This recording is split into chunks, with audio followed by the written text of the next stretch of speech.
vamos a empezar la clase de hoy con funciones de varias variables. La clase anterior lo que estuvimos viendo fue toda la parte de topología. Ahora, específicamente, con esas definiciones que vimos, vamos a poder trabajar con todo lo que tenga que ver con funciones de varias variables.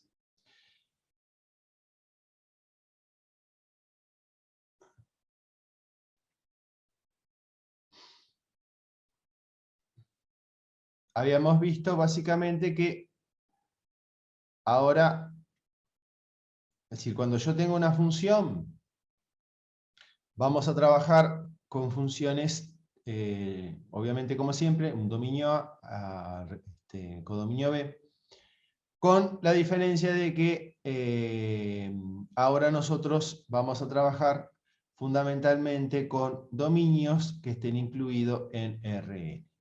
¿Sí? Como vimos la primera clase, básicamente dependiendo de qué pase con el codominio, si el codominio es real, la función es escalar. Si el codominio es vectorial, la función es vectorial. Entonces, como siempre, nosotros vamos a usar la notación ahora f de x. ¿Sí? Entonces, ¿cuál es el problema de esta notación? Que yo tengo que tener claro cuáles son dominio y codominio. ¿Por qué? Obviamente que la notación es la misma que usamos para funciones de una variable. Pero si el x, en este caso, pertenece al dominio, y el dominio está incluido en Rn, necesariamente ese x ahora es un vector. Lo mismo pasa con los valores f de x. O sea, el f de x es un elemento del conjunto B, del codominio. Dependiendo de cuál sea mi codominio, es qué va a pasar con mi función. O sea, en el caso de que el codominio esté incluido en Rm, la idea es que me va a quedar una función vectorial de la forma f sub 1 de x, f sub 2 de x, hasta f sub m de x.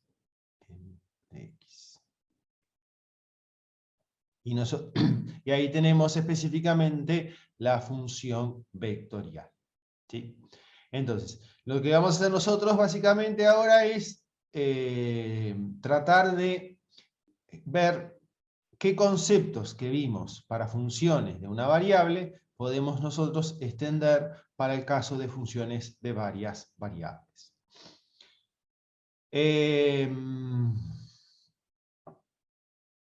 Lo primero que me interesa ver es cuando teníamos funciones de una variable, o sea, una función f de R en R, una cosa que hacíamos usualmente para funciones de una variable era representar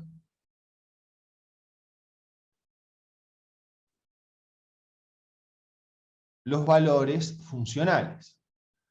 ¿De qué manera representábamos los valores funcionales? A la variable y le asignábamos el valor f de x. ¿Sí? Y ahí nosotros teníamos una función. Esa es la representación de la función. ¿Qué va a pasar con funciones vectoriales? Obviamente acá la representación, ¿qué problema me va a traer? Que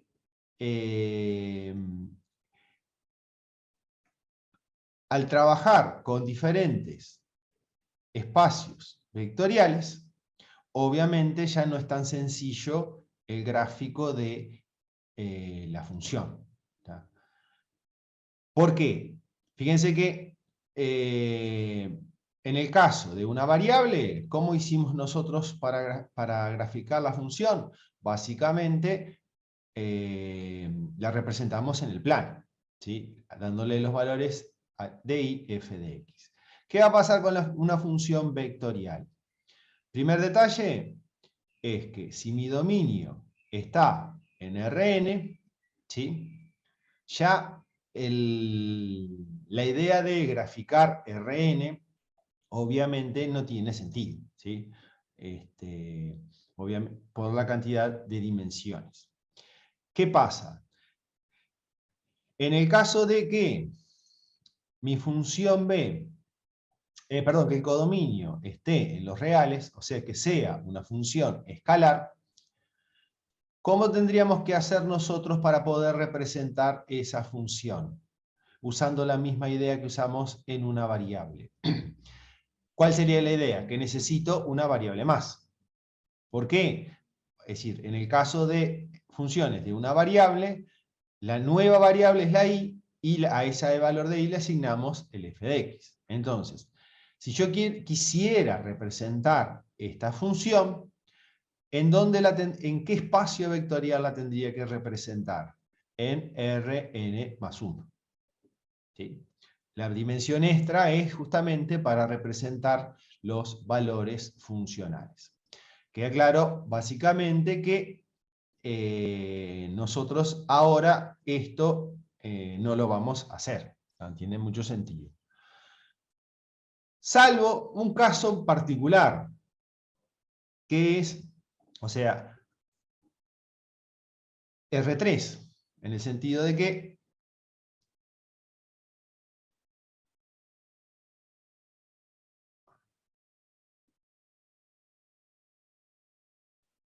hasta R3 lo puedo imaginar, por decirlo así. Entonces, si esto es X y en R3, esto corresponde a Z. Entonces, en R3, nosotros, ¿qué podríamos representar? Una función de dos variables. Una función que depende de X y de Y. O sea, el único caso que nosotros podríamos representar de funciones de varias variables sería una función que tenga una función escalar con dominio R2. ¿Cuál es la idea?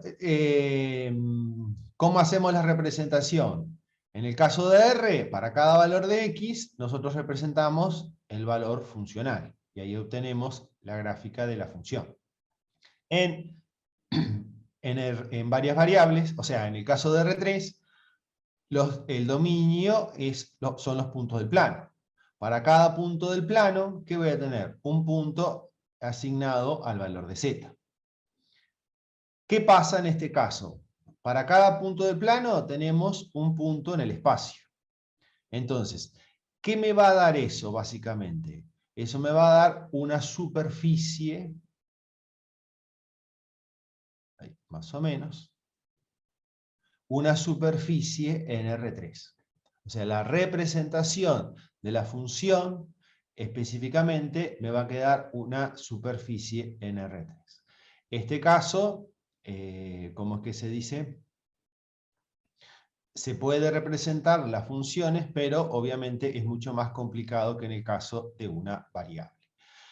De ahí que, obviamente, toda la parte de representación gráfica, salvo casos muy específicos, nosotros no lo vamos a ver. O sea, no vamos a trabajar con la representación gráfica de funciones. Pero sí tener en cuenta que en R3 mi función va a ser una superficie en el espacio. ¿tá? Y tener en cuenta también que si quiero presentar funciones escalares de n variables, simplemente tendría que hacerlo en Rn más 1. Más allá de esas ideas, nosotros fundamentalmente con este tipo de cosas no vamos a trabajar demasiado en el curso. Lo que sí vamos a empezar a trabajar es con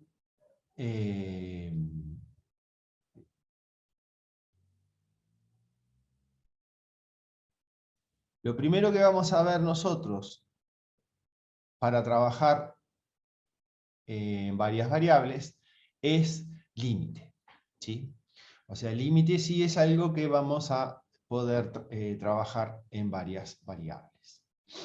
En este caso, la definición de límite, partimos de una función f que tiene un dominio D que está incluido en Rm que está incluido en Rn y va hasta Rm. A un punto de acumulación del dominio, la función f tiene límite L en A, si para todo epsilon mayor que 0 existe un delta dependiente del epsilon, tal que para todo x perteneciente a la bola reducida de centro A, radio delta, intersección el dominio, se cumple que f de x pertenece a la bola de centro L, radio epsilon. Si se fija, la definición es exactamente igual que en una variable, ¿sí? O sea, acá esta definición no va a cambiar con lo que nosotros vimos en funciones de una variable. Obviamente es decir, más allá de que ahora la función, en esta forma genérica, es vectorial, ¿qué pasa? La bola reducida de centro A, radio delta, va a estar incluida ¿en dónde ahora? En Rn. Por eso necesitábamos definir cómo era una bola en Rn. La bola de centro L, radio epsilon, ahora está incluida en Rm. ¿Sí? O sea, está incluida en ese espacio vectorial. Entonces, la definición en sí básicamente es la misma que vimos nosotros para el caso de una variable.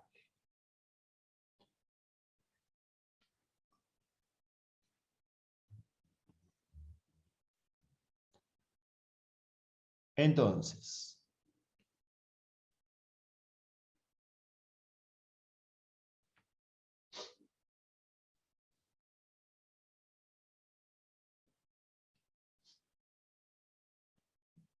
lo que vamos a hacer ahora es algunos ejemplos de límite, ¿sí? De funciones de varias variables.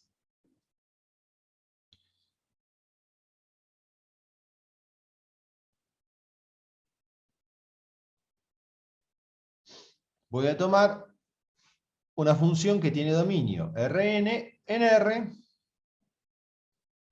tal que f de x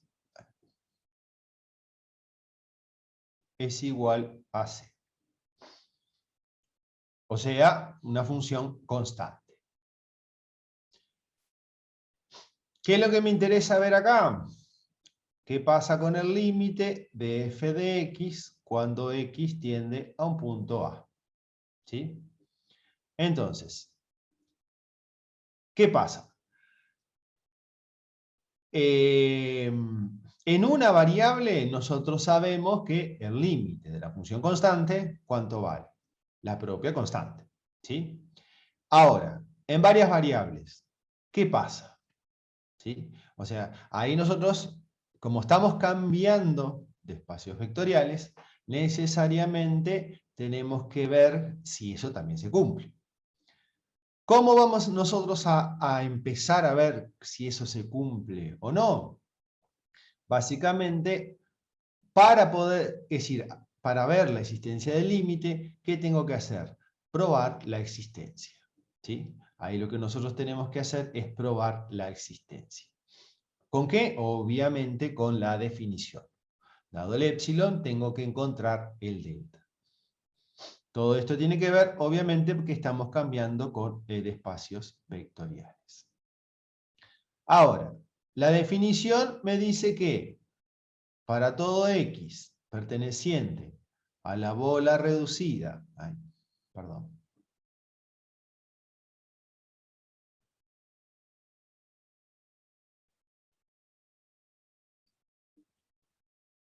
de centro A, radio delta, intersección, el dominio, ¿qué tengo que demostrar yo? Que el f de x pertenece a la bola de centro L y radio epsilon. ¿Sí? Entonces, ¿cómo vamos a probar esta relación? Obviamente vamos a ir a la definición de bola, específicamente. ¿Cómo definíamos la bola reducida de centro A, radio delta? Como aquellos puntos cuya distancia al centro era menor que el delta o mayor que 0. Específicamente, ¿cómo calculamos la distancia en Rn? En Rn la calculamos con la norma de x menos a. Entonces, a partir de esta relación, que la distancia entre X y A es menor que el delta y mayor que 0 por ser bola reducida. ¿Qué tengo que probar? Tengo que probar que el f de x pertenece a la bola de centro L radio el epsilon. Con la misma idea, ¿qué tengo que probar? Que la norma de f de x menos L es menor que el epsilon. ¿Sí? Entonces, esto es lo que yo tengo que probar. Ahora, esta relación, para probarla, dado el epsilon, tengo que encontrar el delta. Entonces, ¿cómo vamos a hacer eso nosotros? Vamos a partir específicamente de esta relación.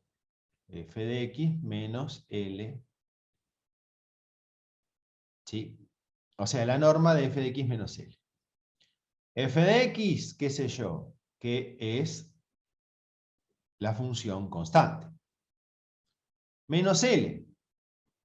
¿Qué pasa con L? L se supone que es el valor del límite. Entonces, yo necesito, para esto, en este caso, encontrar un posible candidato para el valor de L. ¿Sí? Entonces, ¿cómo vamos a encontrar este posible candidato para el límite? Si tenemos en cuenta que en una variable el límite, la función constante, me daba la propia constante, ¿cuál sería el posible candidato al límite en Rn? La misma idea, o sea que este candidato sea la propia constante.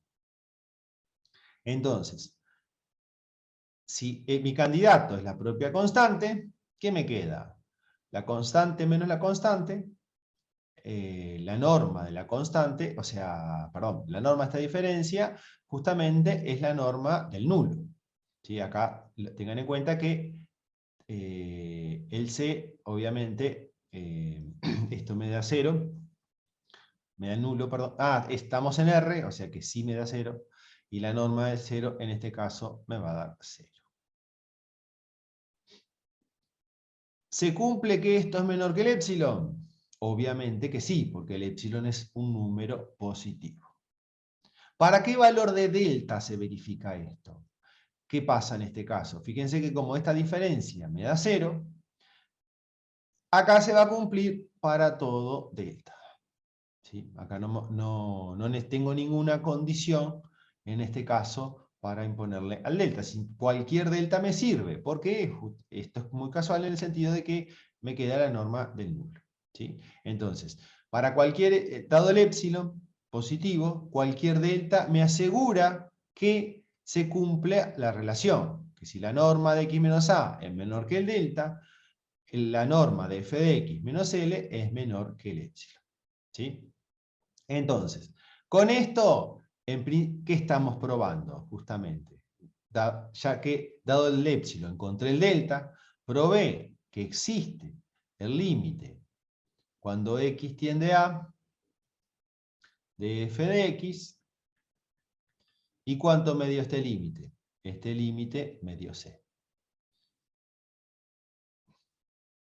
Entonces, al igual que en una variable, el límite de la función constante me da la propia constante. ¿Sí? Algo bastante razonable. Pero, como en varias variables todavía no tenemos idea cómo hacemos los límites, básicamente por ahora estamos probando que el límite de la función constante es la propia constante.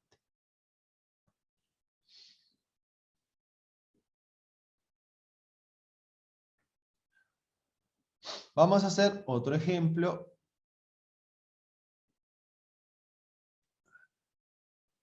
Ay, no.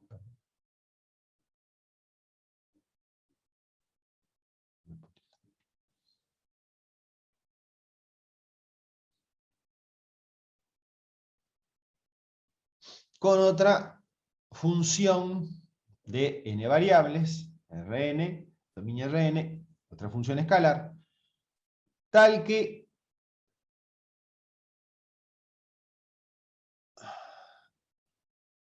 pi sub i de x, acá le pongo un subíndice, es igual a xy.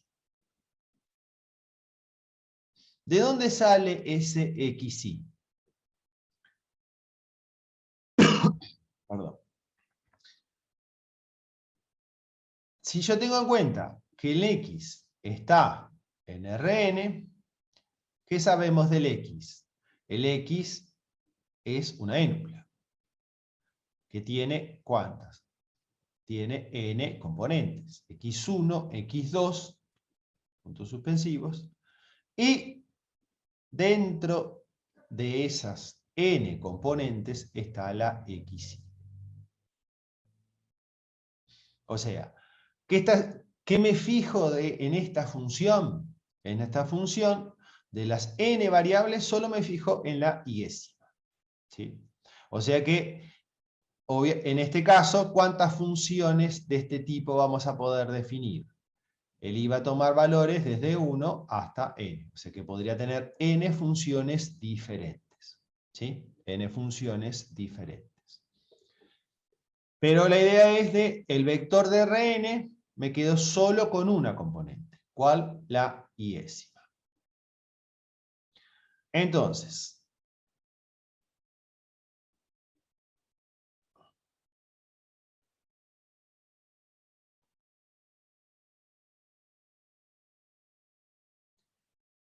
me interesa ver el límite cuando x tiende a de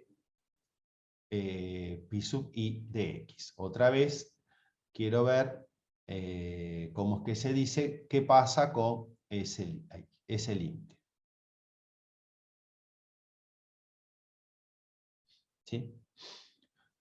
¿Existe? ¿No existe? Bueno, acá lo que vamos a tener que hacer es nuevamente, como no tengo idea qué pasa con eso, es ir a la definición. ¿Sí? De la misma manera que en el caso anterior, o sea, la definición es con las bolas. Para trabajar la existencia límite, nosotros vamos a trabajar con las normas, específicamente. En este caso, lo que quiero ver es, dado el épsilon, tengo que encontrar un delta, tal que la norma de x menos a menor que el delta, mayor que 0, me tiene que implicar que la norma de f de x menos L es menor que el épsilon. ¿Sí? Al igual que hicimos en el caso anterior, vamos a empezar por la norma de f de x menos L. ¿Sí?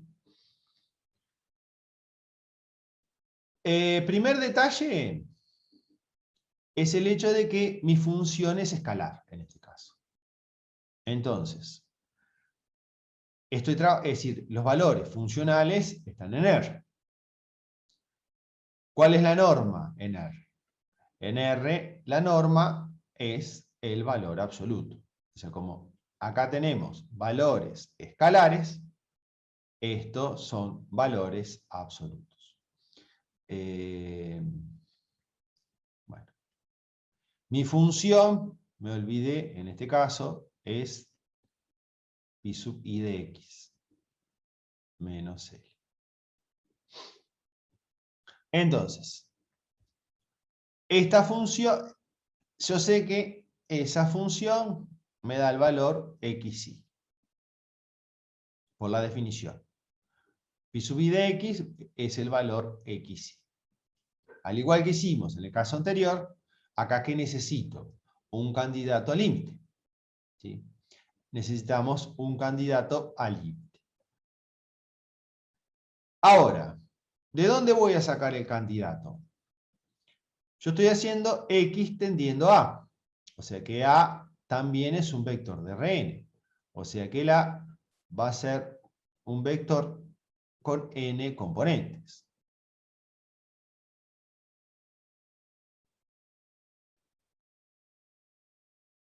A sub 1 sería, a sub 2, puntos suspensivos, A sub i hasta a sub n. Entonces, ¿cuál sería el lógico candidato al límite en este caso? Dado que mi función solo se fija en la componente iésima, ¿cuál sería el posible candidato al límite? Sería justamente esa componente, la componente iésima. O sea que en este caso me quedaría el valor absoluto de xi menos a sub i. Ahora, si yo a este valor absoluto le impongo la condición que sea menor que el epsilon, ¿puedo encontrar el delta acá? A diferencia del caso anterior que me daba 0 y se cumplía para todo delta, antes de imponer la condición que sea menor que el epsilon, ¿qué es lo que me va a interesar hacer en este caso? De alguna manera, voy a tener que relacionar este valor absoluto ¿con qué cosa? Con la norma de x menos a. ¿Por qué? Porque la norma de x menos a es lo que depende del delta. ¿Sí? Dado el epsilon, quiero encontrar el delta, de alguna manera tengo que poder o intentar relacionar estas dos cosas. La norma de x menos a con el valor absoluto de xi menos a sub. Para ello,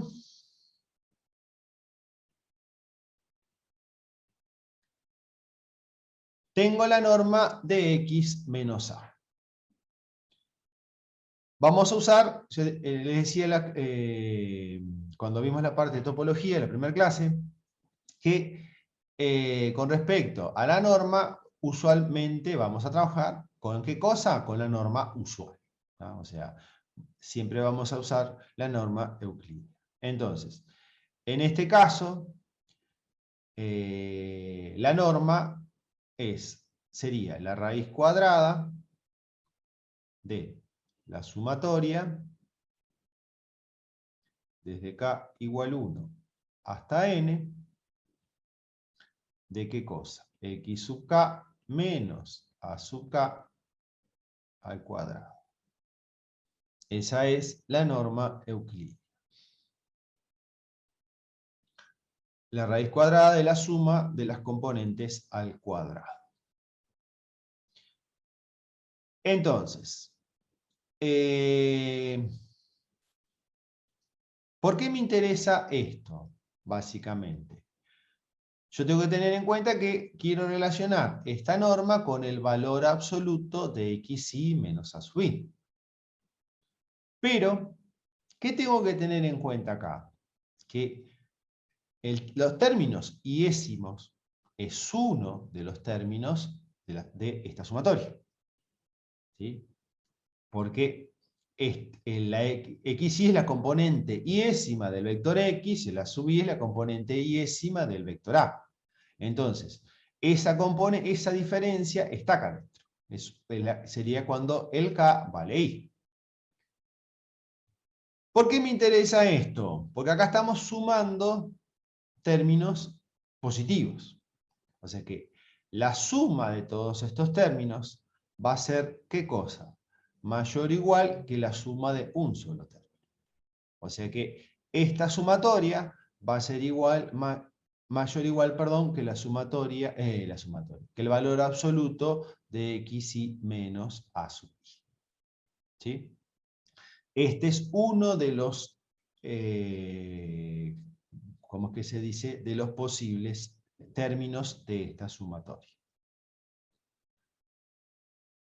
Obviamente, como estamos sumando términos positivos, el mayor es claro. ¿Qué tiene que pasar para que se cumpla la igualdad? El único caso que se cumpla la igualdad es que todos los demás términos valgan 0, salvo el iésimo. En ese caso es que se cumple la igualdad.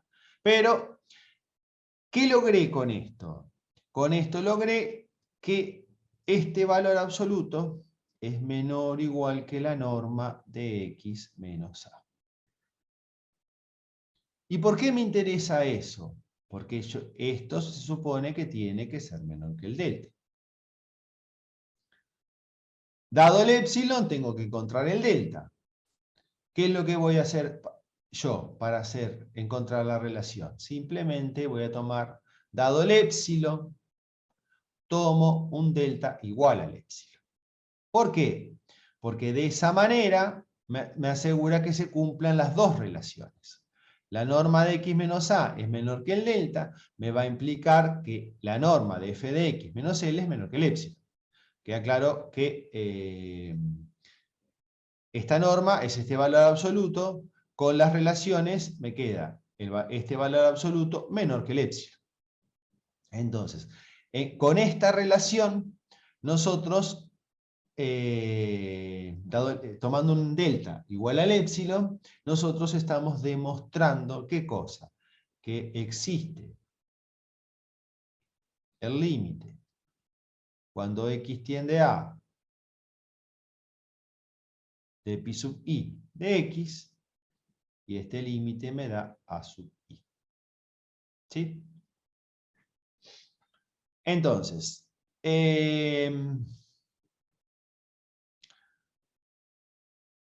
nosotros, por ahora, con esto, o sea, con la definición, estamos encontrando algunos límites, ¿sí? Obviamente que esto de aplicar la definición no lo vamos a hacer siempre, ¿tá? Entonces tenemos que buscar formas más sencillas de hacer todo esto. Pero por ahora, que estamos recién empezando los límites de varias variables, necesariamente lo primero que tenemos que tener en cuenta es, lo único que tenemos, perdón, para poder calcular límites es la definición.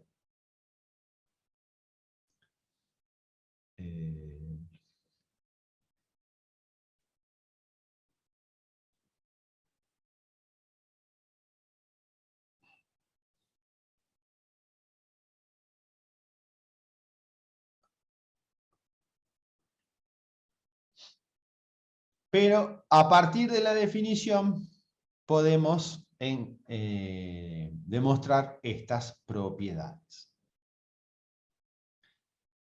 En este caso partimos de dos funciones f y g, dominio D incluido en Rn, en R. Fíjense que acá estas propiedades solo funcionan para funciones escalares, ¿sí? O sea, el codominio acá es R. Hago un punto de acumulación del dominio y se cumple que existe el límite de f de x cuando x tiende a y me da L, existe el límite de g de x cuando x tiende a y me da M. Si existe el límite cuando x tiende a f de x y me da L', se cumple que L es igual a L'. O sea, ¿qué me estamos diciendo con esto? Que el límite es único. Al igual que en una variable, específicamente el límite es único.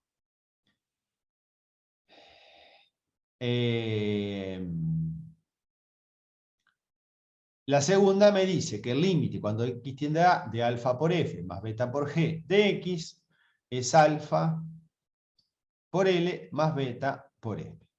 ¿Sí?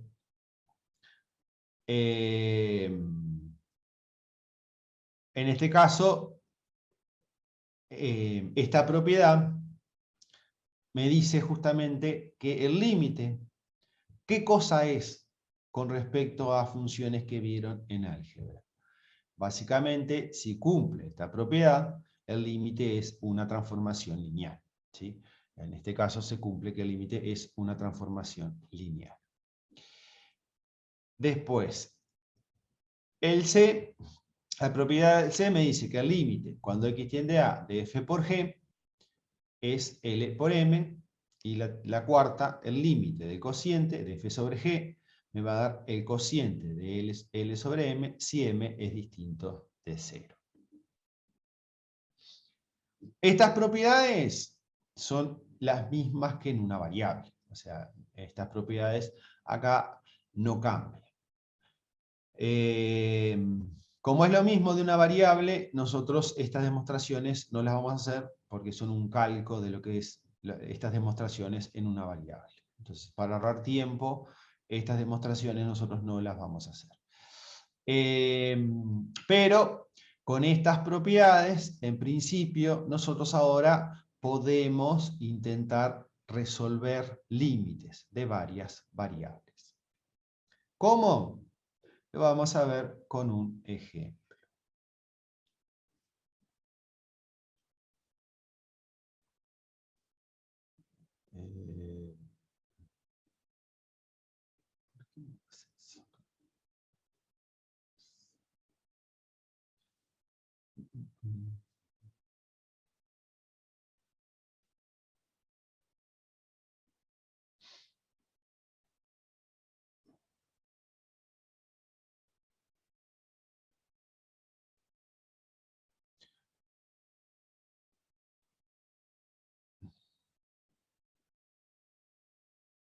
Ahí.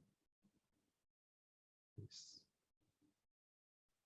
2, 3. ¿De qué?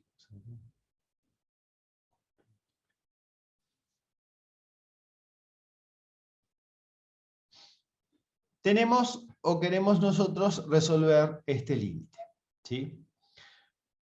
Queda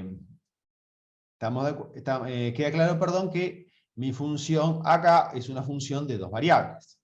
Entonces, nosotros estamos haciendo límite de esta función de dos variables, ¿sí? Entonces, usando las propiedades, acá primero vamos a usar las propiedades, ¿sí? Vimos que si tenemos una constante, si existe el límite de x por y cuadrado, esto va a ser igual a 4 por el límite cuando xy tiende a 2,3 de x por y cuadrado. Eso siempre y cuando este límite exista. Ahora, esto lo podemos escribir como tenemos un producto acá, 4 por límite a 2,3 de x por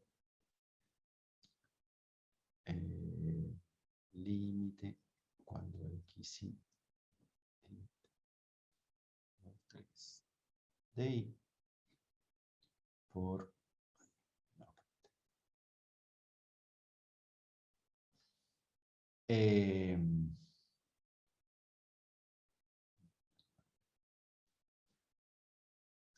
otra vez este mismo límite. O sea, límite cuando xy tiende a 2,3 de y. Ahí está. Si estos límites existen, yo sé que este límite va a existir y por lo tanto este otro límite va a existir. Ahora, yo tengo este límite de dos variables. O sea, es el límite de la función x cuando xy tiende al punto 2,3. ¿Qué tendría que ver? Ver si ese límite existe y cuánto vale.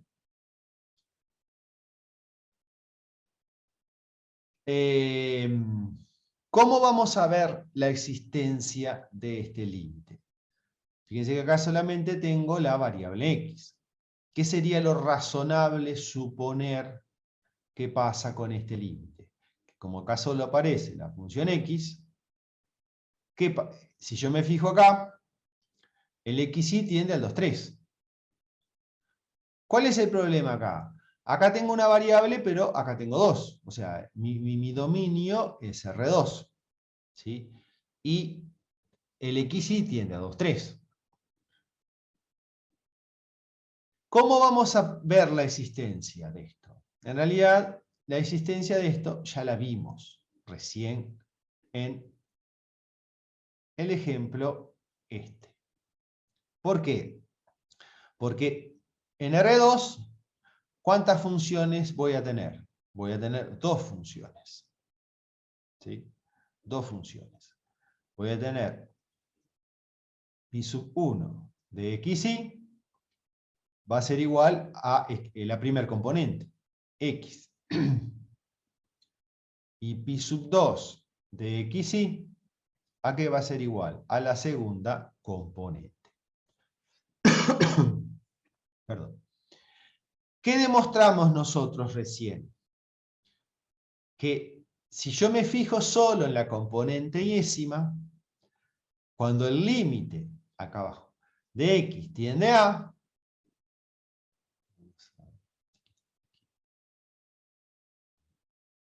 abajo, con esto, ahí. ¿Qué vimos? Que si el x tiende a la componente yésima tiende a la componente yésima. La componente yésima de x tiende a la sub y. Entonces, con esto, ¿qué estoy viendo justamente? Si yo tengo límite de xy teniendo 3 de x, sería esta función, este límite, ¿qué demostramos recién? Que va a tener que tender a la primer componente del vector 2, 3. O sea que esto va a tender a 2. De la misma manera, ¿qué va a pasar? Este otro término va a tender ¿a qué cosa? Estamos hablando de la segunda componente. Entonces, la segunda componente va a tender a la segunda componente del vector A, en este caso 2, 3. O sea que esto va a tender a 3. Que es este mismo límite que está acá. Este límite va a tender a 3. ¿Cuál es, entonces? Este límite, como este límite ya probé que existe y vale la componente, este límite me va a quedar 4 por 2 por 3 por 3. ¿Sí? Y ese es el resultado del límite. O sea, ¿cuál es la idea fundamental en varias variables? Cuando yo hago un límite, me voy a fijar a cuánto tiende cada variable. ¿Tá? O sea, es lo que hicimos en este caso genérico, acá aplicado al caso de R2, pero en varias variables. Cuando nosotros vayamos a hacer un límite, lo que nos vamos a fijar necesariamente es solamente las componentes. A cuánto tiende, es decir, esta x va a tender a 2, por lo que vimos, esta y va a tender a 3, y ahí podemos resolver el límite de varias variables. O sea, la base está en el ejemplo anterior, que nos fijamos a cuánto tiende cada componente. Y así vamos a resolver nosotros los límites de varias variables.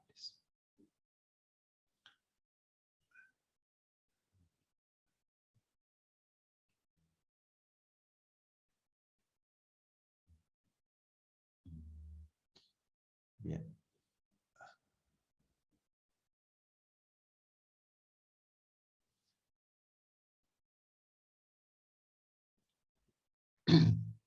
Bueno, nosotros acá vimos propiedades para funciones escalares, ¿sí?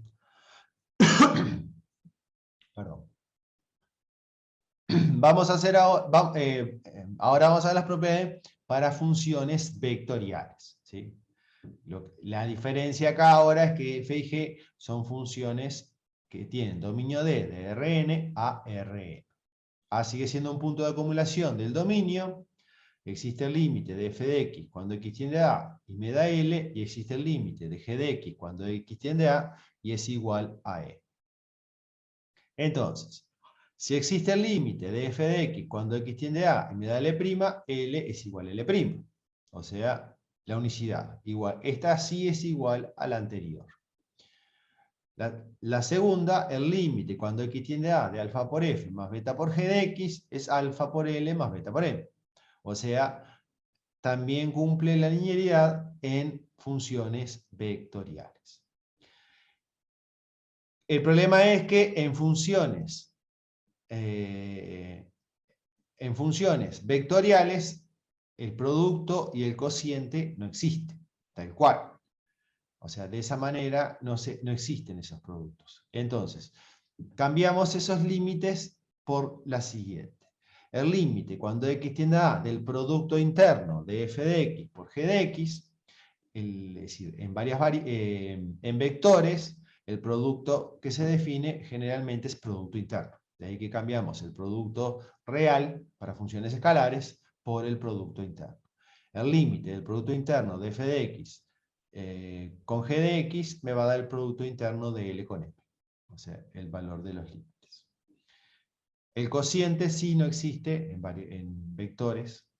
El límite, entonces la última cambiamos por límite cuando x tiende a de la norma de f de x es igual a la norma de L. ¿Sí? Entonces, acá simplemente para poder generalizar propiedades de límites para funciones escalares. Propiedad de límite para funciones escalares.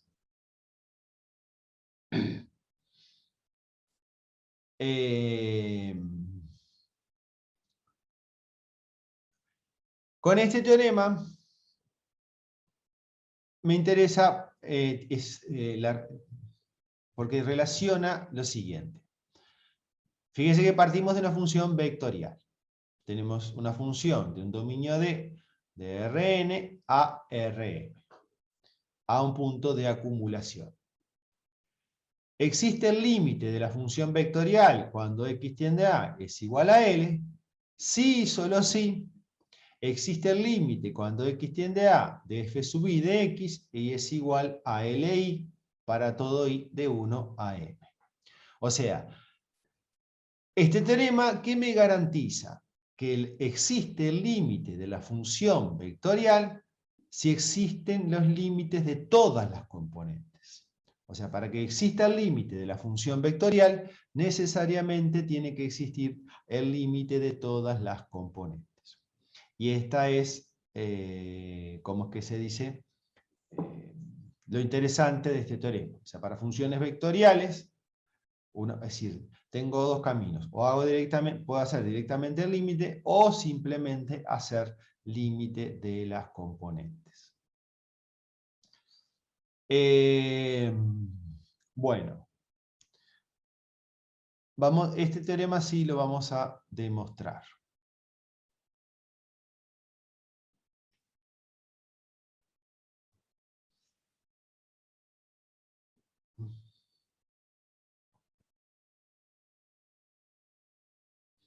En el directo, nosotros partimos de que existe el límite de la función vectorial.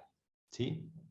Entonces, si existe el límite, se cumple que dado un épsilon positivo, existe un delta dependiente del épsilon, tal que para todo x perteneciente a la bola reducida de centro A radio delta, intersección el dominio, se cumple que el f de x pertenece a la bola de centro L radio épsilon. Eso es lo que yo sé por, ¿cómo es que se dice? Existir el límite de la función, perdón, por existir el límite de la función. ¿Qué tengo que probar yo? Ahora que existe el límite de las componentes. Entonces, ¿qué debería probar yo? Así, dado un épsilon, existe un delta, tal que para todo x perteneciente a la bola, ¿qué va a cambiar? Tengo que probar que f sub i de x pertenece a la bola de centro Li y radio épsilon. ¿Sí? O sea, esto es lo que yo tengo que demostrar, que el f de i pertenece a esa bola.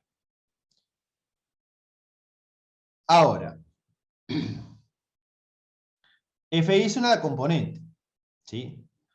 Probar que está dentro de la bola es lo mismo que decir que la norma de f sub i de x menos L sub i, esto debería ser menor que el épsilon. ¿Sí? Entonces, primer detalle, las componentes, perdón, son escalares. Entonces, esto coincide con la componente, es decir, con el valor absoluto. La norma, en este caso, coincide con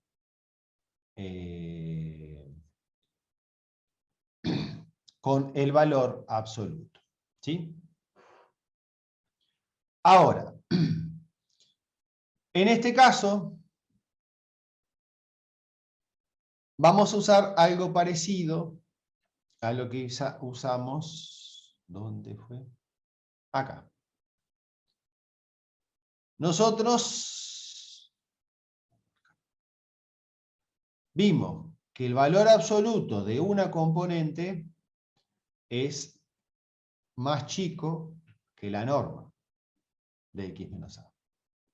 O sea, la diferencia de una componente, el valor absoluto de la diferencia de componente es más chico que la norma de x menos a. Entonces, con esa relación, lo que yo puedo afirmar en este caso es que este valor absoluto va a ser menor o igual que la norma de f de x menos L. ¿Sí? Entonces, ¿qué sabemos nosotros de la norma de f de x menos L? Obviamente, como el f de x pertenece a la bola de centro L, radio epsilon, es lo mismo que decir que la norma de f de x menos L, esta norma es menor que el epsilon. Entonces, esto es menor que el epsilon. ¿Por qué me interesa eso? Porque a partir de esto, para todo x perteneciente a la bola reducida de centro A, radio delta, intersección, el dominio, ¿qué se va a cumplir justamente? Logré que el valor absoluto de el valor absoluto de fi menos Li es menor que el epsilon. Con eso, ¿qué estoy diciendo específicamente? Que f sub i de x pertenece a la bola de centro Li radio epsilon. Entonces, con eso que estamos viendo, que existe el límite de la componente. ¿Sí? O sea, con esta relación nosotros llegamos a probar la existencia del límite de las componentes.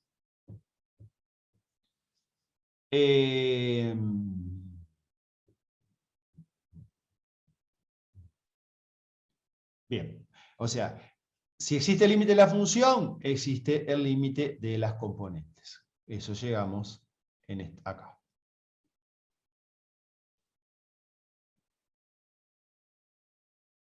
Para el recíproco, nosotros partimos de que existe el límite de todas las componentes. ¿Sí? Existe el límite de todas las componentes. Entonces, en este caso, ¿cuántas componentes tiene el vector? M componentes.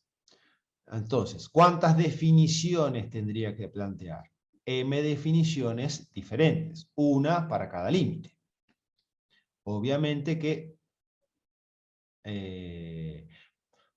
dado el epsilon, voy a tomar el mismo epsilon para todas esas M definiciones. El epsilon acá sí voy a tomar exactamente el mismo para todas las definiciones. Dado el epsilon, sé que existe un delta. ¿Qué pasa? Nosotros tenemos M definiciones distintas del límite. Porque para cada componente tenemos una definición de límite. Entonces, en realidad, este delta que aparece acá va a depender de qué componente estemos trabajando. O sea, no todo...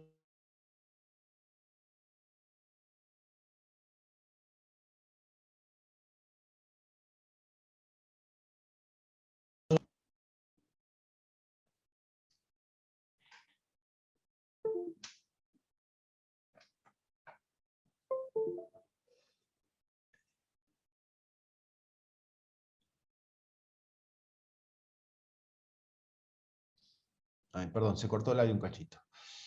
Estábamos en que el delta va a depender de cada una de las definiciones. Por eso el ponerle el delta sub i para indicar que es esa dependencia, no solo del épsilon, sino de qué componente estemos trabajando. Entonces, dado un épsilon, existe un delta, tal que para todo x perteneciente a la bola reducida de centro A radio delta sub i, intersección el dominio, se cumple que f sub i de x pertenece a la bola de centro LI radio épsilon. Y acá, como se cumple para cualquier épsilon positivo, en este caso vamos a tomar un épsilon particular. Épsilon sobre raíz de e. ¿Por qué me interesa eso? Más adelante vamos a ver el porqué.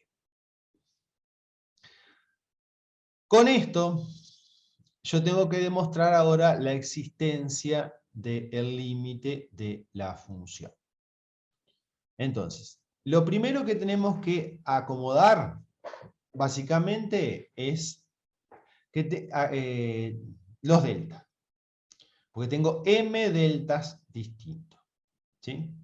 Entonces, lo primero que voy a hacer es elegir un solo delta. ¿Sí? ¿Cómo voy a elegir ese delta? Ese delta tiene que ser tal que verifique todas las m definiciones. Entonces, ¿cómo elijo ese delta? Si se fijan, el delta es el radio de las diferentes bolas. El centro es el mismo. ¿Qué está cambiando? El radio. Si quiero que se cumpla para los m diferentes radios, ¿qué radios se van a elegir específicamente? El mínimo entre todos.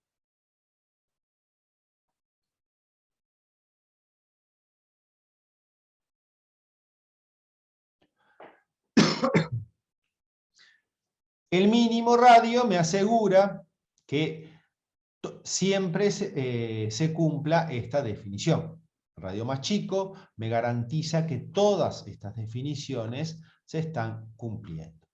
Entonces, con este delta, yo puedo asegurarme que para todo x perteneciente a la bola reducida de centro A y radio delta, intersección el dominio, se va a cumplir que f sub i, prolijo, si puedo, f sub i de x va a pertenecer a la bola de centro Li épsilon sobre raíz de m. O lo que es lo mismo, el valor absoluto de f sub i de x menos Li es menor que épsilon sobre raíz de m. ¿Por qué me interesa la relación con valores absolutos? Porque yo quiero probar la existencia del límite de la función vectorial. O sea, quiero probar la existencia del límite de f de x, con lo cual la norma de f de x menos L debería ser menor que el épsilon. ¿Sí? Para todo x perteneciente a la bola reducida centro radio delta, para que el f de x pertenezca a la bola radio L de centro L y radio épsilon, esta norma debería ser menor que el épsilon. Ahora, esto es la sumatoria desde k igual 1 hasta m, ¿de qué cosa? De f sub i de x menos Li. Perdón, si puse K, deben de ser todo. F sub K de X menos LK de X al cuadrado. Raíz cuadrada de todo esto.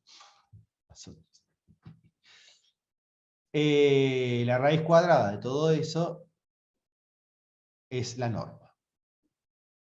Ahora, qué sé yo, que el valor absoluto de esta diferencia es menor que el epsilon sobre raíz de m. Pero fíjense que esta diferencia es lo que aparece acá. Entonces, utilizando esa desigualdad, esto me va a quedar menor que la sumatoria.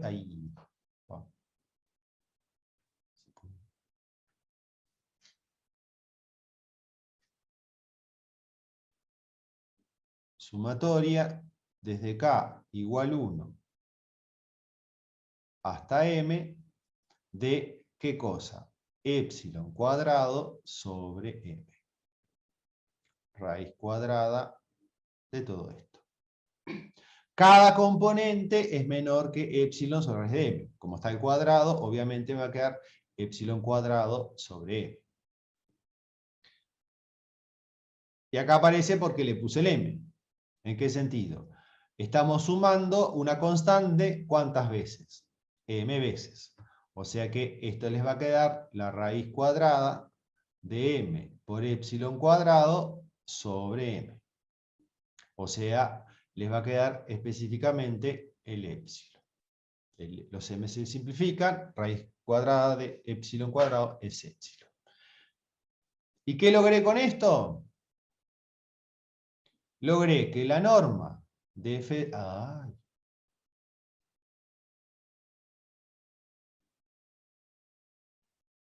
Bueno, la norma de f de x menos L es menor que el epsilon, que es lo que quería. ¿Por qué? Porque de esa manera el f de x pertenece a la bola de centro L radio epsilon. O sea, con eso, justamente, ¿qué estamos probando? Para todo x perteneciente a la bola reducida, centro A, radio delta, intersección del dominio, el f de x va a pertenecer a la bola de centro L radio epsilon. O sea, existe el límite de la función vectorial. ¿Sí? Entonces, con eso demostramos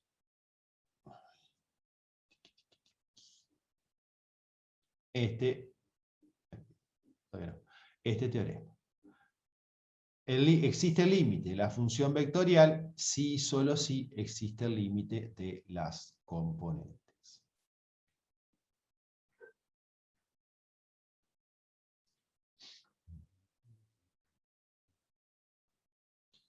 Entonces,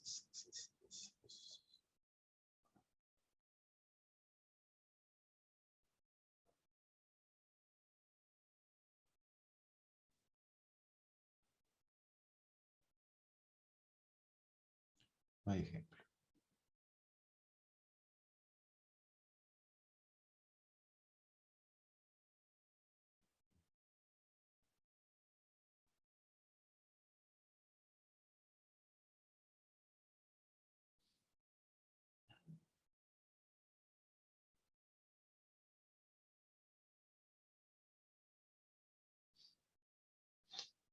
Si yo tengo esta función, el dominio de esa función, ¿dónde está? En, obviamente, R2. Tengo dos variables. ¿Cuál es el recorrido de la función? El recorrido de la función, en este caso, es R3. ¿Sí? Entonces, vamos a hacer límite cuando xy tiende a 1, 2. De f de xy.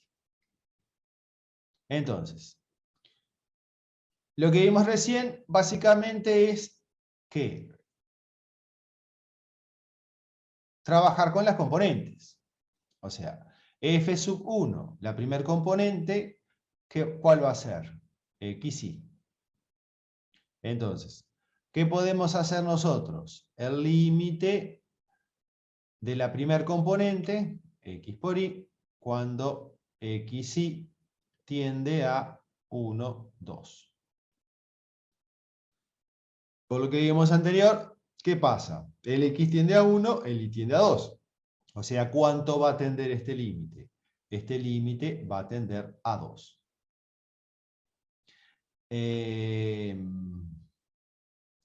La segunda componente es x cuadrado más y cuadrado, límite de la segunda componente, tendiendo al 1, 2, x cuadrado más y cuadrado. Esto, ¿qué sé yo? Que el x tiende a 1, 1 al cuadrado me va a dar 1, el y tiende a 2, 2 al cuadrado me da 4. O sea que este límite me va a dar 5. ¿Sí? Acá directamente lo que vimos anteriormente en el sentido de que simplemente hago tender cada variable a lo que tiende. El x tiende a 1, el y tiende a 2. La tercer componente es e a la x por y.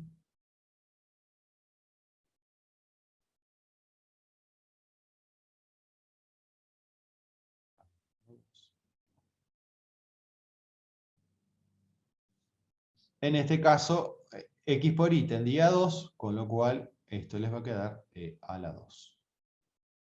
¿Sí? X tiende a 1 y tiende a 2 a la 2. Con lo cual, nosotros con esto, ¿qué podemos afirmar? Que el límite de la función vectorial me va a dar 2, 5 e a la 2. Esto usando lo que vimos recién.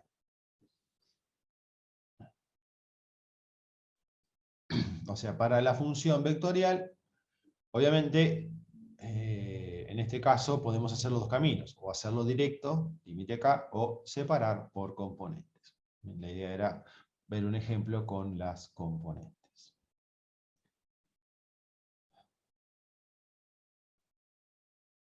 Bien.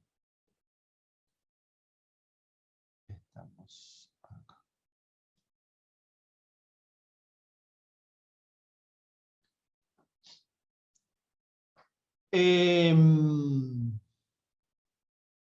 Vimos propiedades para suma, producto, cociente o producto interno según el tipo de funciones. Ahora vamos a ver cómo es que se dice el límite de la función compuesta. Este límite, este teorema es muy parecido a, ¿cómo es que se dice? Al límite de una variable, ¿sí? ¿Cómo es que se dice? Cambiando simplemente acá funciones vectoriales. Entonces, partimos de una función g con dominio A incluido en Rn, ARM, y una función b, una función f, perdón, con dominio B incluido en Rp, ARE. Tal que A intersección la imagen de B es distinta de vacío. ¿Esta condición para qué es? Obviamente, para la existencia de la función compuesta. O sea, esa condición me asegura que existe la función compuesta. A es un punto de, A es un punto de acumulación del dominio de la compuesta y B es un punto de acumulación del dominio de G. Si existe el límite cuando x tiende a A de f de x y es igual a B, y existe el límite de g de x cuando x tiende a B y es igual a L, con esos dos límites no alcanza para asegurar la existencia del límite de la compuesta. El contraejemplo lo vimos en una variable, está en el apunte, es decir, existen compuestas que no me dan lo que me deberían dar. Ahora vemos el contraejemplo. Y esta hipótesis necesariamente es muy importante. f de x tiene que ser distinta de b para todo x perteneciente a la bola reducida de centro a radio delta. ¿Por qué es importante esa hipótesis? Vemos el contraejemplo y ahí para ver la necesidad de esa hipótesis.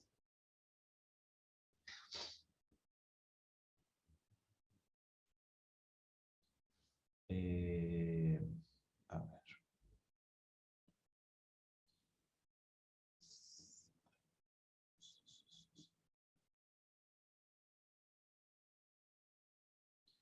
Ah, no, esto no lo veo.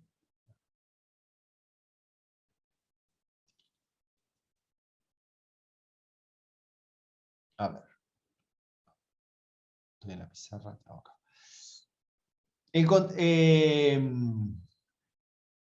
La importancia de esta hipótesis, justamente, fíjense que lo que le está pidiendo es que la función sea distinto de b para todo x perteneciente a la bola reducida.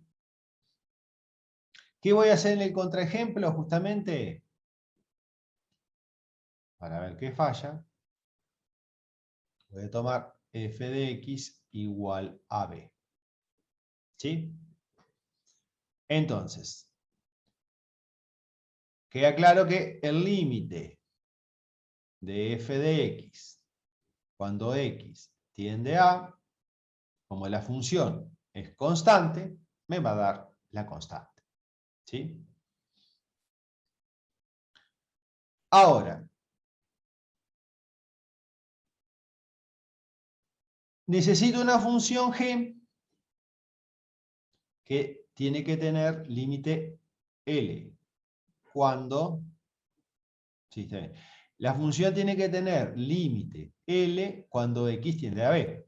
Entonces lo que voy a hacer es un L, la función va a valer L si es distinto de b. ¿Qué voy a...?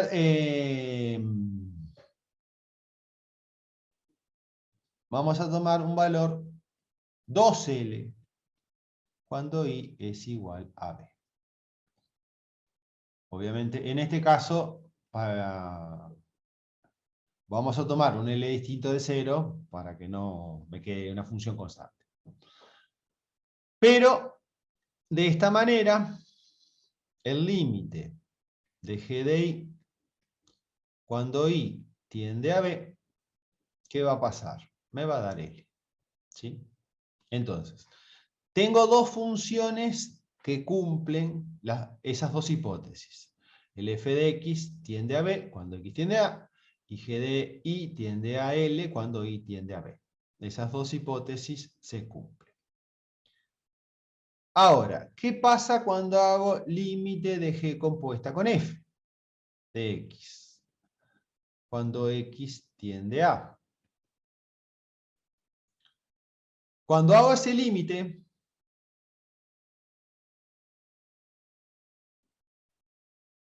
esto es g de f de x.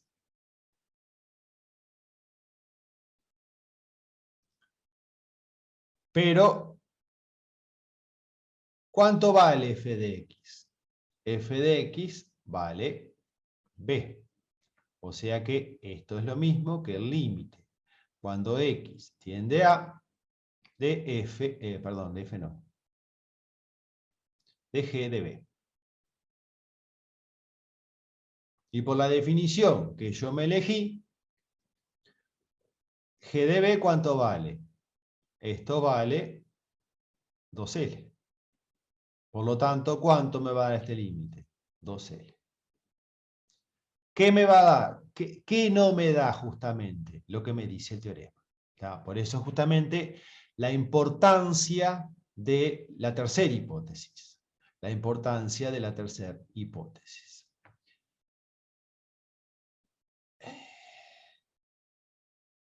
De, de que el f de x sea distinto de b. ¿Por qué es tan importante esto? Justamente porque en límite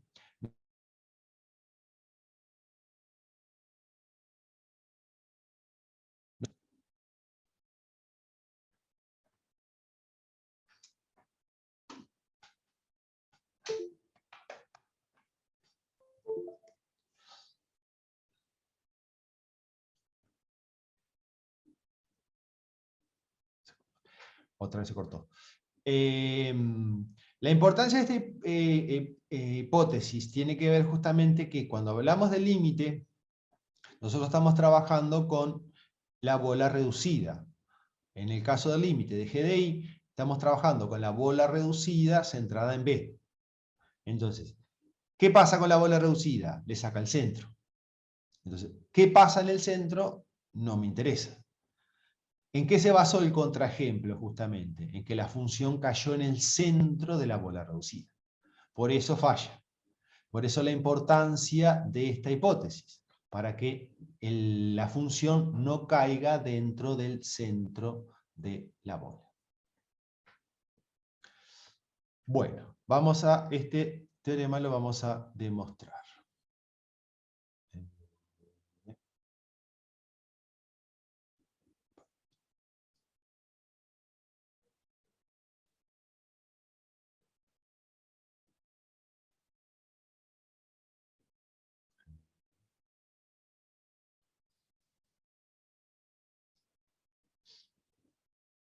Entonces, mi hipótesis es que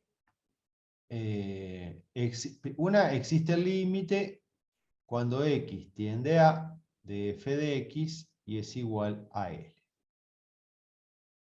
Entonces, dado un épsilon mayor que 0, existe un delta dependiente del épsilon, tal que para todo x perteneciente a la bola reducida de centro A radio delta, intersección el dominio, se cumple que f de x pertenece a la bola de centro L radio epsilon. ¿Sí? Sabemos que existe la otra hipótesis, el límite de G. El límite de G de I cuando I tiende a B. No, perdón, ¿qué hice mal acá?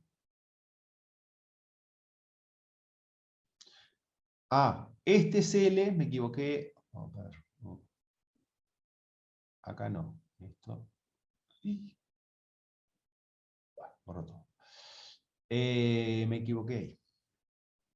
No, no. Este límite, perdón, es B. A ver, está bien, ¿no?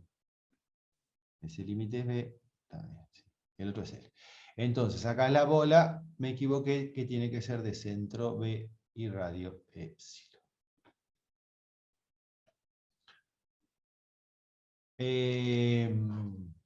Existe este límite también. Obviamente que la definición es muy parecida a la de arriba. ¿Tá? Lo que voy a hacer yo acá es, obviamente no voy a usar las mismas letras para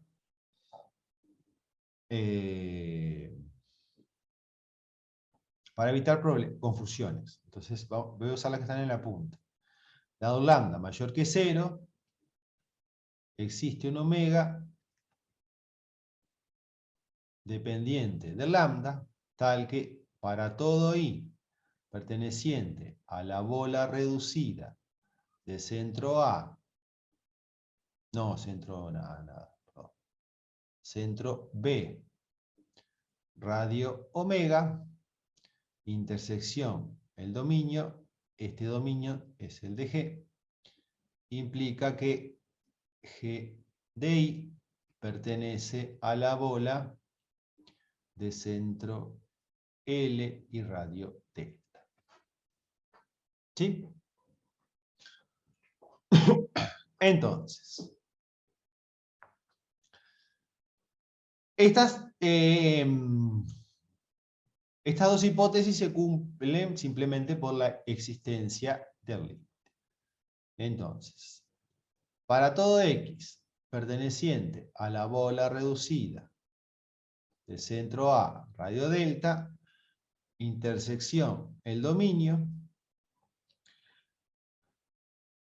qué sé yo, que f de x pertenece a la bola de centro B radio epsilon. ¿Sí? Eso por la definición del límite. Pero la tercera hipótesis me asegura que el f de x es distinto de b. En esos mismos puntos, el f de x es distinto de b. Esa es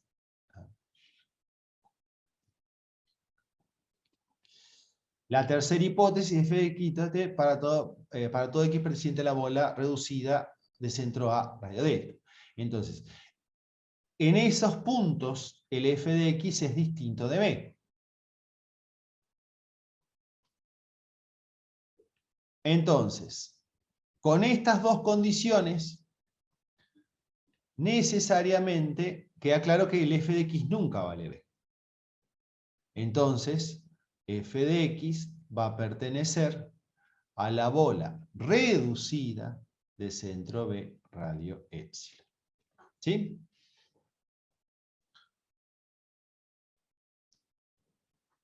O sea, como la función nunca toma el valor b, necesariamente el f de x pertenece a la bola reducida de centro B radio epsilon. Ahora, ¿qué voy a hacer yo específicamente? Yo quiero hacer aparecer esta otra bola. ¿Sí? La bola reducida de centro B radio omega. Entonces, ¿qué es lo que voy a hacer yo específicamente? Como el epsilon es dado, lo que voy a hacer simplemente es, voy a tomar epsilon igual a omega. Para que, de esta manera, ¿qué se va a cumplir? Que el f de x pertenece a la bola reducida de centro B y radio omega.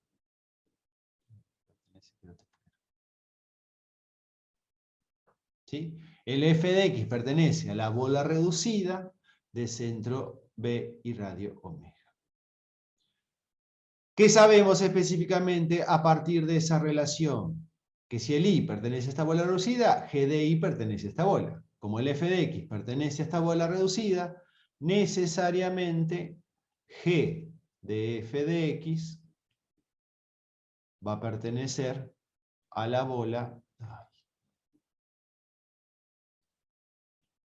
bola de centro L y radio omega. Lambda, perdón. Con lo cual, ¿qué estamos diciendo? Que para todo x perteneciente a la bola reducida centro A radio delta, G compuesta con F va a pertenecer a esta bola. Con lo cual, en realidad estamos diciendo que existe el límite de G compuesta con F de x cuando x tiende a, y esto le da L. ¿Sí? O sea, con eso estamos demostrando el límite de la función compuesta. Pero es importante tener en cuenta justamente que la existencia de los límites no alcanza, la tercera hipótesis es fundamental para poder hacer límite de la función compuesta.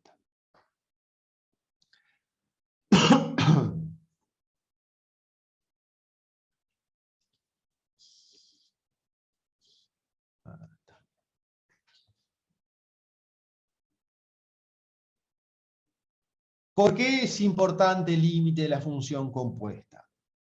Usualmente, no, acá no. Tiene que ver con, ¿cómo es que se dice? Con algo que hacen, es decir, lo utilizan usualmente con el nombre de que de cambio de variable en realidad. Entonces, vamos a hacer un ejemplo.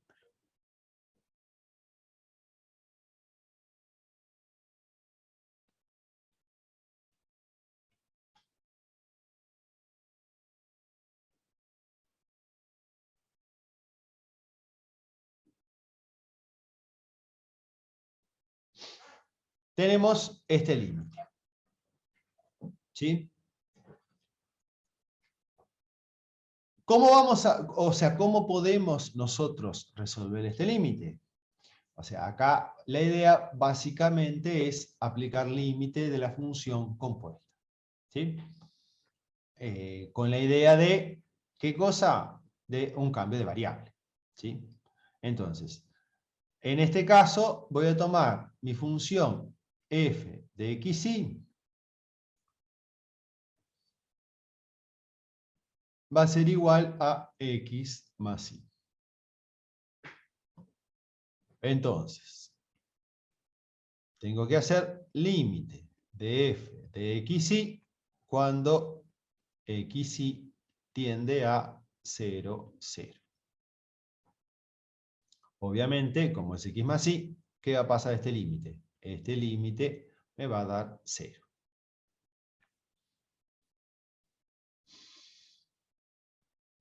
Me voy a definir ahora una función g de z. ¿De dónde saco esta función g de z? Obviamente. Tiene que ser una función que compuesta con f me dé lo que está acá arriba. O sea que g de z va a ser una función e a la z menos 1 sobre z. ¿Qué característica tiene esta función? Que esta función es de una variable. ¿Sí? Esta función es una función de una variable. Y vamos a hacer límite de g de z cuando z tiende... ¿Y de dónde saco a cuánto tiene que tender z?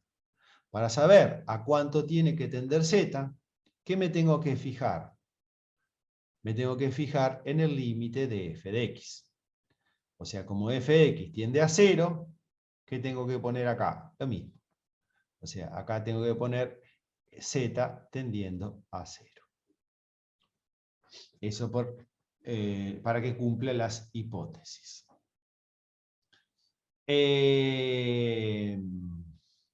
Obviamente, este límite es de una variable. Acá, como es una variable, podemos aplicar todo lo que vimos en 0,1. O sea, ¿cómo podemos resolver este límite? O por L'Hopital o por Taylor. ¿Cuánto da este límite? Este límite da 1. Ahora, la tercera hipótesis me pide que f de xy tiene que ser distinta del valor del límite. Otra vez, acá yo necesito esta condición, el distinto de 0, el límite, para poder asegurar la hipótesis.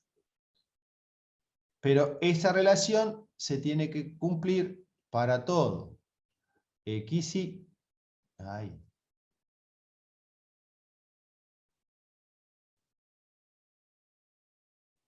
perteneciente a la bola reducida, centrada en 0, 0, de un radio delta, intersección el dominio. ¿Y se cumple esa hipótesis? En este caso, se cumple. ¿Por qué? Porque, ¿cuál es el dominio de mi función? El dominio de mi función, en este caso, son los xy pertenecientes a R2, tal que, ¿qué condición se tienen que cumplir justamente? Para que exista ese cociente, x más y tiene que ser distinta de 0. O sea que justamente el dominio de la función, o sea, esta condición en este caso se verifica, porque nunca mi función puede ser 0, ¿tá? Obviamente, y eso tiene que ver con el dominio de la función. Pero, ¿por qué me interesa todo esto? Bueno, en definitiva, con estas tres hipótesis, ¿qué podemos afirmar de este límite? Que ese límite, ¿cuánto me va a dar? Me tiene que dar lo mismo que el límite de G. O sea que ese límite, vamos a poner el cuadrito, es 1. Todo eso para poder aplicar el teorema de la función compuesta. ¿Sí? Ahí tenemos el teorema de la función compuesta. Pero, de vuelta, en la tercera hipótesis es bastante importante para funciones de varias variables.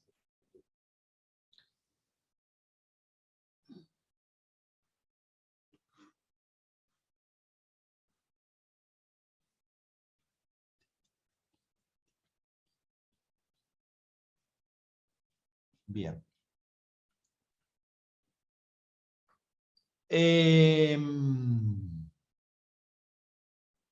No, no te...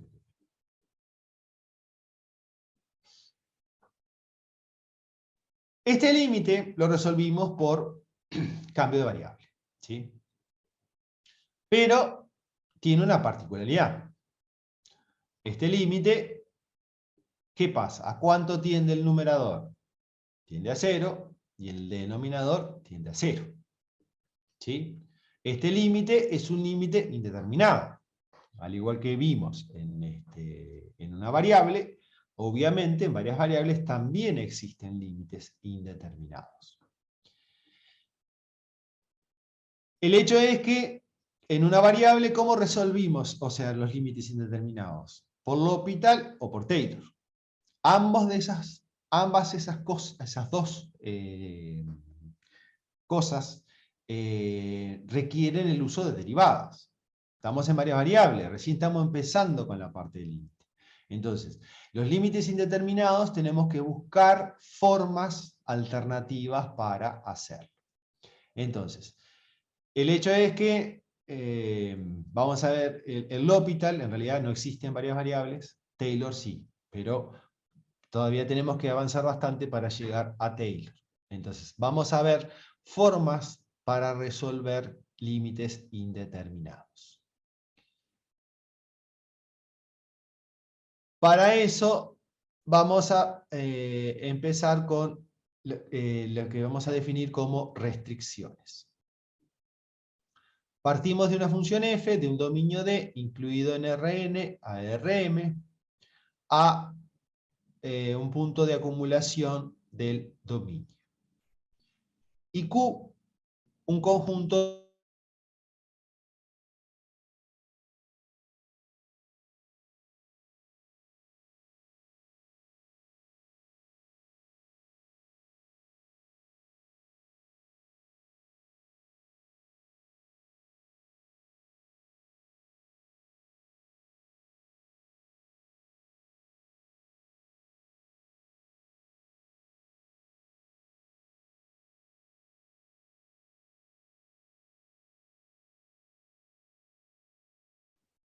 Bueno, otra vez tuve problema con la cámara. Vamos de vuelta.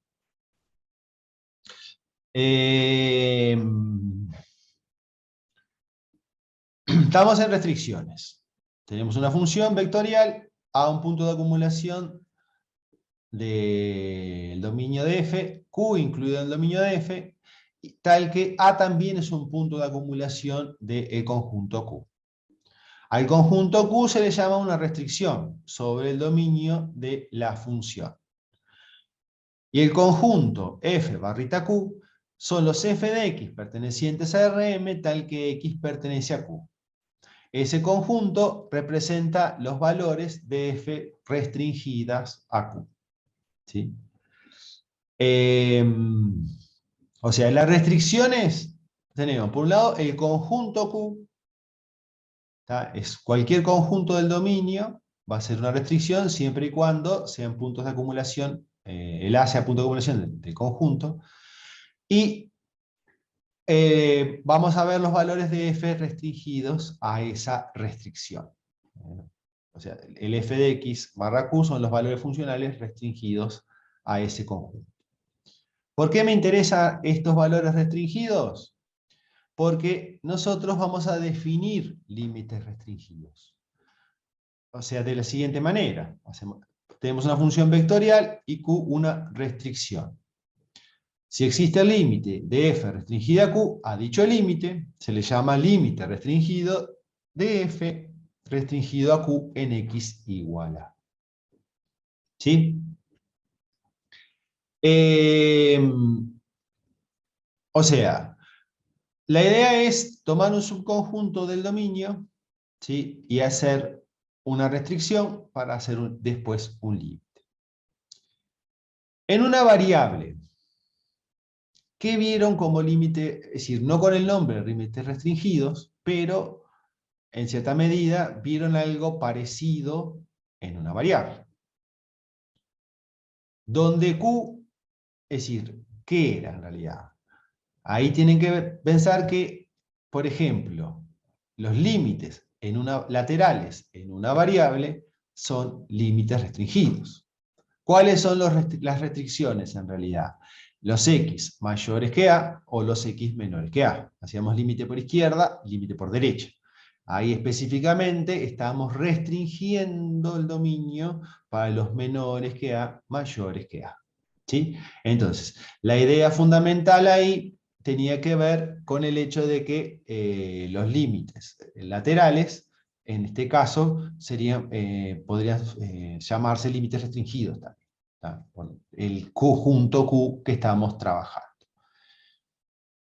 ¿Por qué me interesa eso? En una variable vimos que si los límites restringidos perdón, los límites laterales eran distintos, ¿qué podíamos asegurar del límite de la función? Que no existía. Esa idea también la vamos a ver acá. ¿Por qué? Tenemos una función vectorial, Q, una restricción a un punto de acumulación de restricción. Si existe el límite de la función y es igual a L, entonces existe el límite restringido y me da L. O sea, todos los límites, de existir el límite, todos los límites restringidos me tienen que dar lo mismo. Entonces, acá vamos a usar la misma idea de los límites, es decir, que los límites reales, si me dan diferentes, obviamente no existe el límite. O sea, vamos a tratar de buscar esas relaciones, ¿sí? Pero los límites, a diferencia de los límites laterales, este teorema era sí, solo sí. En una variable existía el límite de la función, sí, solo sí, los límites laterales eran iguales. En varias variables, el sí, solo sí no camina, solo camina el directo. Si existe el límite de la función, existen los límites restringidos. Que existan los límites restringidos no me garantiza nada con respecto al límite de la función. Vamos a hacer un ejemplo ahora para trabajar con la idea de límites restringidos.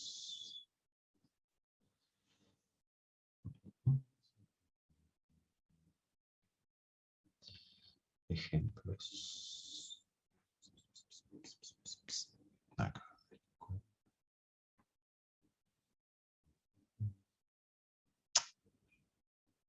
Ay, qué zapallo. Ya encontré el ejemplo.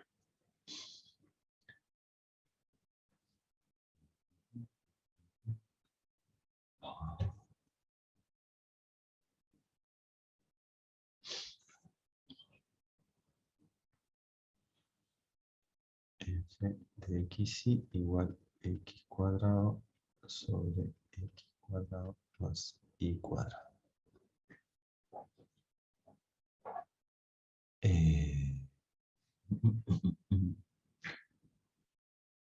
Entonces, sí. Quiero ver, en este caso, qué pasa con el límite cuando xy tiende a 0, 0 de f de xy. ¿Sí? Queda claro que este límite es indeterminado, 0 sobre 0. Entonces, nosotros vamos a, ¿cómo es que se dice? Buscar restricciones. ¿Sí? Entonces,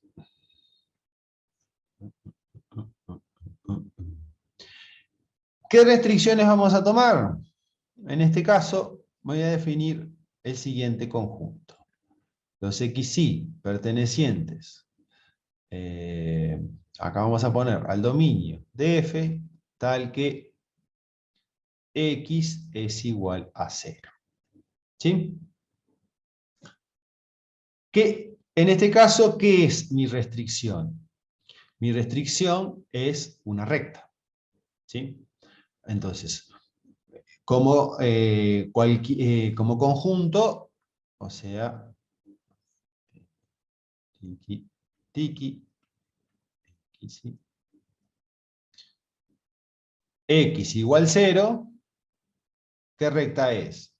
Es esta recta que está acá. ¿Sí?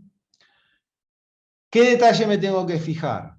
Que el 0, 0, obviamente, no está en el dominio, tampoco está, es decir, por eso puse los xy pertenecientes al dominio, pero el 0, 0, ¿qué pasa? Es punto de acumulación de la recta. ¿Estamos de acuerdo? O sea, el 0, 0 es punto de acumulación de la recta, por eso me sirve para trabajar. Entonces, ahora tengo que hacer f restringida q de xy. O sea que va a ser f de 0, y. ¿Qué les va a quedar cuando sustituyo f de 0, y? Les queda 0 sobre y cuadrado. O sea que f de 0 va a ser igual a 0. ¿Sí?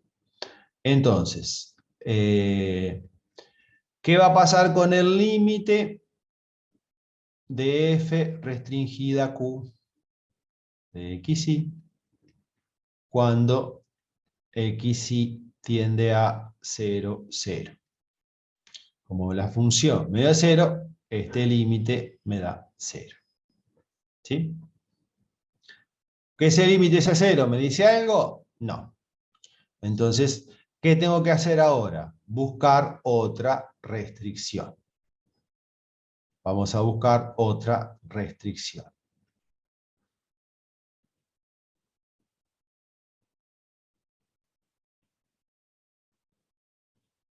¿Qué otra restricción podemos tomar? Vamos a tomar ahora otra recta. X igual y. ¿Sí? Lo mismo, la recta x igual y.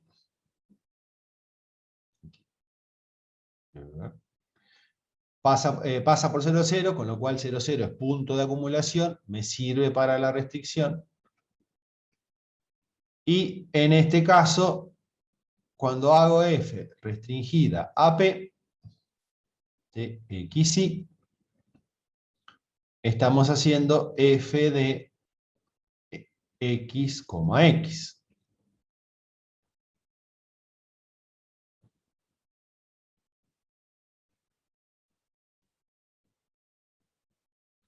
Entonces, en este caso, ¿qué les va a quedar cuando evaluamos en xx?